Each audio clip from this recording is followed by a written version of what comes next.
இந்த ஃப்ளிக்ஸ் ஜெட்ஸ் தமிழ் சேனலுக்கு வந்ததுக்கு நன்றி. இந்திய மற்றும் உலக மொழிகளில் உள்ள படம் மற்றும் சீரியல்ஸை அலசி ஆராய்ஞ்சி அக்குவேர் ஆணிவேர் ஆக்கி பார்க்கலாமா வேணாமான்னு நீங்க முடிவு பண்றதுக்கு ஒரு ரேட்டிங் கொடுக்கறது தான் என்னுடைய வேலை. வாங்க இன்னைய வீடியோக்குள்ள போகலாம். இன்னைக்கு நாம பார்க்க போறது காளிதாஸ் 2 படத்தோட விமர்சனம். இந்த படத்துல பரத் மற்றும் பவானி ஸ்ரீ முக்கிய வேடங்கள்ல நடிச்சிருக்காங்க. கூடவே சங்கீதா, கிஷோர், பிரகாஷ் ராஜ், கார்த்திக் ஸ்ரீனிவாசன் இப்படி பலரும் நடிச்சிருக்காங்க. இசை சாம் சிஎஸ், இயக்கம் ஸ்ரீ செந்தில். காளிதாஸ் 2 ஒரு கிரைம் த்ரில்லர். 2னா பார்ட் 1க்கும் இதுக்கும் பெரிய கனெக்ஷன்லாம் எதுவும் இல்லை. அதே டைரக்டர், அதே ஹீரோ, அவ்வளோதான் அப்படின்னு வச்சுக்கலாம். முதல் பார்ட் பார்த்துட்டு தான் ரெண்டாவது பார்ட் பார்க்கணுன்ற அவசியம்லாம் எதுவும் இல்லை. கதைன்னு பார்த்தா ஒரு பெரிய அப்பார்ட்மெண்ட் காம்ப்ளெக்ஸில் நியூ இயர் ஈவ் ஃபங்க்ஷனும் பொழுது ஒரு சின்ன பெண் குழந்தை காணாமல் போகுது.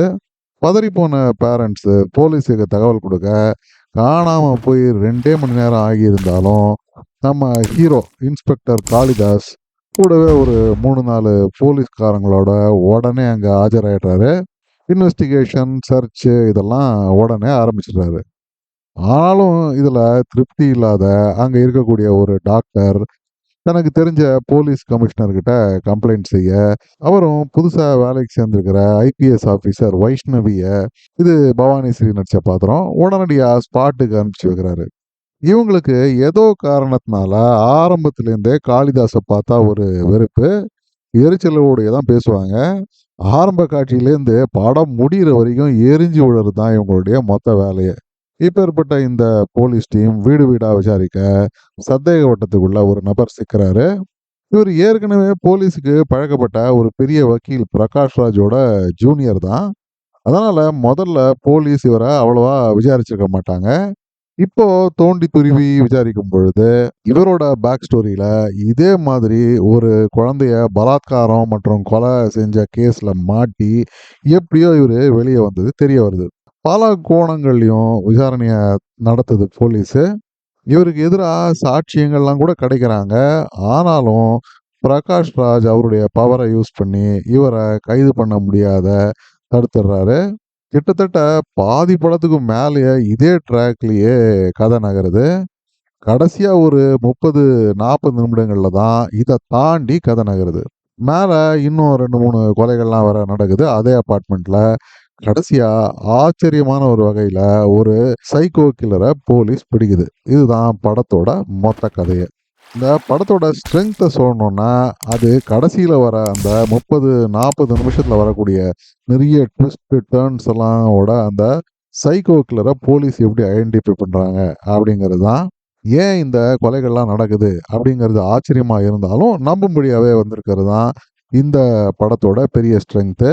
இந்த செக்ஷன் படத்துல நிஜமாவே நல்லா தான் வந்திருக்கு. ஆனா கிட்டத்தட்ட பாதிக்கும் மேல படத்துல வேற ஒரு ஆளை சந்தேகப்பட்டு போலீஸ் ட்ராக் பண்ணுவாங்க. அதுவே ஒரு தனி கலைக்கதை மாதிரி மெயின் ஸ்டோரிக்கு சம்பந்தமே இல்லாத ஒரு ட்ராக்ல பிரகாஷ் ராஜ், கிஷோர் இப்படின்னு பல பாத்திரங்களை வச்சு ஒரு ரிவெஞ்ச் டிராமா மாதிரி அந்த கதை நகரும். ஆரம்பத்துல கொஞ்சம் நல்லா இருக்கிற மாதிரி இருந்தாலும் அதுக்கப்புறம் இதோட நீளம் ரொம்பவே அதிகமா ஒரு பெரிய டிஸ்ட்ராக்ஷனாக தான் இந்த ட்ராக் இருக்கு. இந்த ட்ராக்ல எந்த வகையான புதுமையெல்லாம் இல்லை.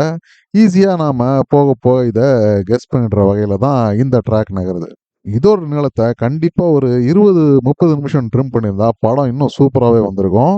மெயின் ட்ராக்கு ரொம்பவே காம்ப்ளிகேட்டடான ஒரு கதை. அதை இழையா போலீஸ் இன்வெஸ்டிகேட் பண்ணி கண்டுபிடிக்கிற மாதிரி எடுத்திருந்தா அடுத்த ராட்சசன் இதுதான் அப்படின்னு சொல்ற அளவுக்கு இந்த படம் வந்திருக்கும். ஆனா திடீர்னு போலீஸ் அந்த ட்ராக்குக்கு போய் அவசர கதியில அந்த போர்ஷன் எல்லாம் காமிச்சு கில்லரை பிடிக்கிற மாதிரி எழுதியிருக்காங்க. இதனால ஒரு நல்ல ஆப்பர்ச்சுனிட்டியை டைரக்டர் மிஸ் பண்ணிட்டாரு அப்படின்னு நான் நினைக்கிறேன். இது ஒரு பெரிய குறை தான். அடுத்தது பாத்திர படைப்பு. ஹீரோ காளிதாஸ் பாத்திரத்துக்கு சொல்லும்படியா எந்த விதமான குணாதிசயமும் இல்லை. ரொம்பவே சாதாரணமாக எழுதப்பட்ட ஒரு பாத்திரம். அதே மாதிரி ஐபிஎஸ் ஆஃபீஸர் வைஷ்ணவி பாத்திரத்தோட ஒரே வேலை காளிதாஸ் மேலே எரிஞ்சு எரிஞ்சு விழுறது தான்.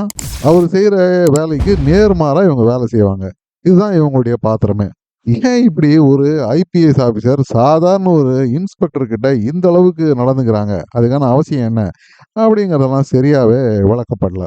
அதனால முக்கியமான இந்த 2 பாத்திரங்களுமே சரியா எழுதப்படாததுனால, கதையில வரக்கூடிய அந்த த்ரில்லு, டிராமாட்டிக் மொமெண்ட்ஸ் இதெல்லாம் சரியாவே உட்கார மாட்டேங்குது. நடிப்புன்னு பார்த்தாலும் பரத், பவானி ஸ்ரீ, சங்கீதா எல்லாருமே ஒரு ஆவரேஜ் பெர்ஃபார்மன்ஸ் தான் குடுத்துருக்கறதா நான் நினைக்கிறேன். பிஜிஎம்மும் ஒரு ஓகே ரகம் தான். மத்தபடி இந்த செட்ஸு, சினிமாட்டோகிராஃபி இதெல்லாம் ஓரளவுக்கு ஓகேயா இருந்தது இந்த படத்துல. அப்போ இந்த படத்த பார்க்கலாமா? வேணாமா? அப்படின்னா, காளிதாஸ் 2 ஒரு ஆவரேஜ் வாட்ச். மெயின் ஸ்டோரிய ஃபோக்கஸ் பண்ணி, இன்வெஸ்டிகேஷன் காட்சிகள நல்லா டெவலப் பண்ணி எழுதியிருந்தா, படம் சூப்பரா வந்திருக்கும். அது இல்லாததுனால, ஹார்ட்கோர் கிரைம் த்ரில்லர் ஃபேன்ஸ இந்த படம் திருப்திப்படுத்துறது சந்தேகம் தான். ஒரு ஜெனரல் ஆடியன்ஸ் வேணா, குடும்பத்தோடயே கூட போய் பார்க்கலாம். சிலருக்கு பிடிக்கிறதுக்கு வாய்ப்பும் இருக்கு. இந்த படத்துக்கு நான் கொடுக்கக்கூடிய ரேட்டிங் 5 அவுட் ஆஃப் 10 ஸ்டார்ஸ். மீண்டும் ஒரு முறை இன்னொரு விமர்சனத்தோட உங்களை சந்திக்கும் வரை நன்றி, வணக்கம். இந்த வீடியோ பிடிச்சிருந்ததுன்னா லைக் பண்ணுங்க, ஷேர் பண்ணுங்க, சப்ஸ்கிரைப் பண்ணுங்க. உலகத்தரமான படம் மற்றும் சீரியல்களை நீங்க பார்க்கணுங்கிறதுக்காக பல சினிமா சீரியல்களை பார்த்து அதுலேருந்து சரியானதை மட்டும் அடையாளம் காட்டுறது தான் இந்த சேனலோட குறிக்கோள். நன்றி.